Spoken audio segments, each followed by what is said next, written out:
You didn't tell us to bring our tissues. Right? I know. Sorry, I should have. I mean, I did tell you in the email that your daughters are fantastic. So, I watched it like 17 times, and every time I'm like, Only 17? I know, right? Right. I haven't memorized though, so it's fine. You're right, Sarah. We did good. They turned out okay. I would say Half bad. Not half bad. so. So what are your thoughts? What would you like to share? And how did you do it? So I was thinking about in the context of kind of specific things that I might have done, and in reflecting on that, Natalie's right. We came to St. Barnabas when she was 1 year old. And so we did take her to Sunday school and vacation Bible school and all those things we as parents are supposed to do. But I think for Natalie, there was a pivotal moment for her. And it's when she went on her first mission trip and they needed a chaperone. And I was asked to be that one of those people. And I was terrified. I really did not think I was qualified. I didn't think I knew enough to go and teach other kids. But I stepped out of my comfort zone and did it. And we went to North Carolina.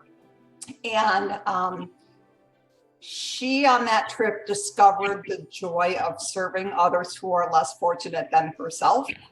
And she was so overwhelmed with emotion by the experience that she could not come back and talk to the congregation about it. She broke down in tears. It really touched her that much. And so, like Amber said, Natalie is now a nurse. And so I think it brought out that caring side of her and the joy that can be discovered when you give to others. She went on and did a second mission trip and then went to the youth gathering. And I just am grateful to St. Barnabas for creating those opportunities for her, because I really think it set her on a path for her career. And I was unknowingly having a stronger influence than I ever imagined. Well, I'll continue our conversation with Natalie. First of all, I think, her personality is kind of come out where that's something that she just does. She's always been very caring and able to respond to people that are in need. The one thing I do think that we probably helped her with was unconsciously we've been very involved with the church, even when our kids were growing up. Even though we've been involved in different ways, we always found ways to be able to volunteer our time and to be involved with them and sort of lead by example a bit. We didn't do that because we just do that because that's what we do. And so I think to a large part, they understood and saw the kinds of things we were doing to give back. And luckily enough for us, she's continued in that same in our footsteps with that. And, it's terrific to see how she's matured and now kind of understands, that you get a lot back when you give of yourself. So I think Amber is kind of along the same path. She was born 1 week after we moved into this house. It's the only house the kids know. It's the only church the kids know. We've, as I was taught, how to be generous from my parents. We believe in, helping others, especially those less fortunate than us. And God blessed us with talents and resources that we should share and be good steward to other people.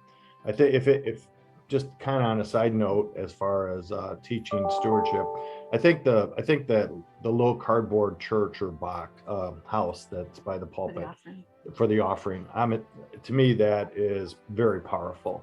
You give your young adult a couple of quarters or $1 to take up there, a big smile on their face. They might not realize what's going on, and to some degree maybe we don't either. But you miss a Sunday and you're not prepared for them going up there. That's almost like a reverse situation where you're taught. And I think that's powerful. I think a lot of it for me too is just being consistent in generosity. Like I remember when Amber was little, and Jean asked me to be a Sunday school teacher, and I'm like, I cannot be a Sunday school teacher. I know nothing about a Sunday school teacher. And I remember Elizabeth being in my class, sitting on her dad's lap, frightened to death. And now I look at her, I'm like, wow.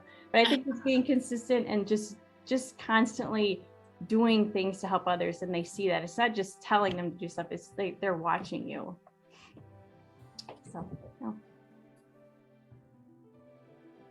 I'd say, yeah, as a single mom, I have to say that St. Barnabas is like my second parent for my kids, because there are so many people that have helped me, or, just been there for, it has been a big part of our family life. So don't get me wrong, my kids had a good family life, despite the fact that I'm a single mother.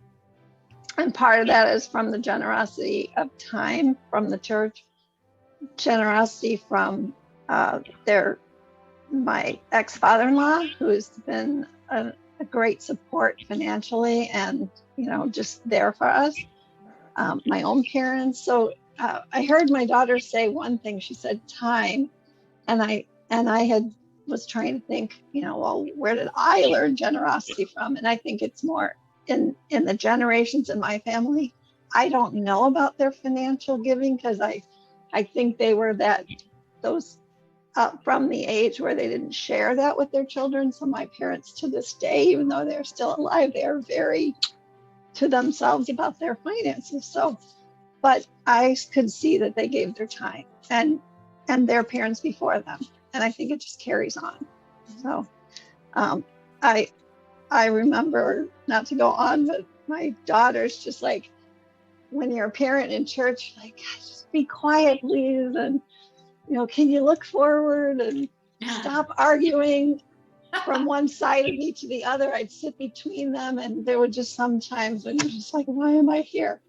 But I see why I was there, because when we see our daughters talk like they did, that's amazing.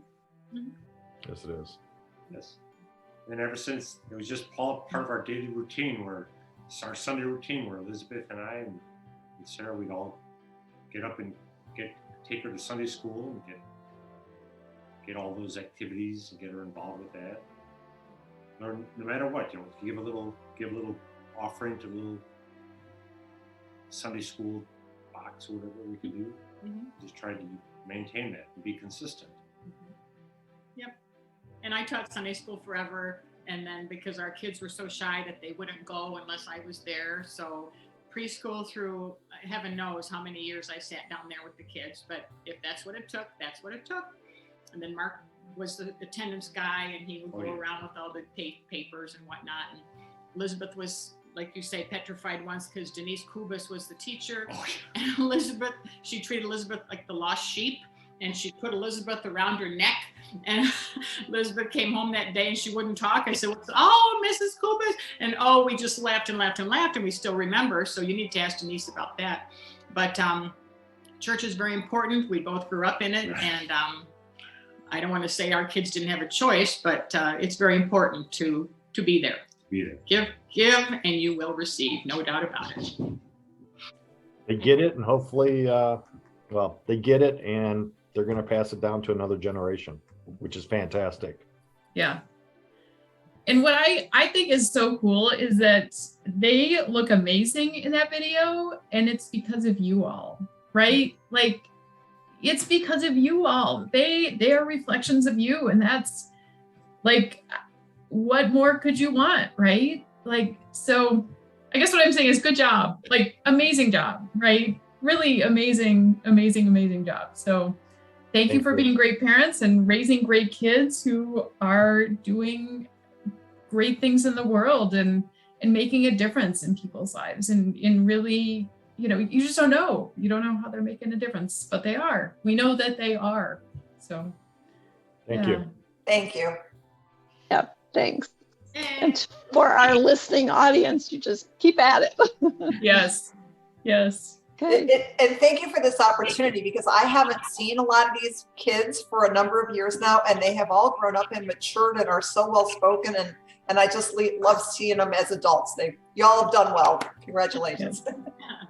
Yep. Every single one. Likewise.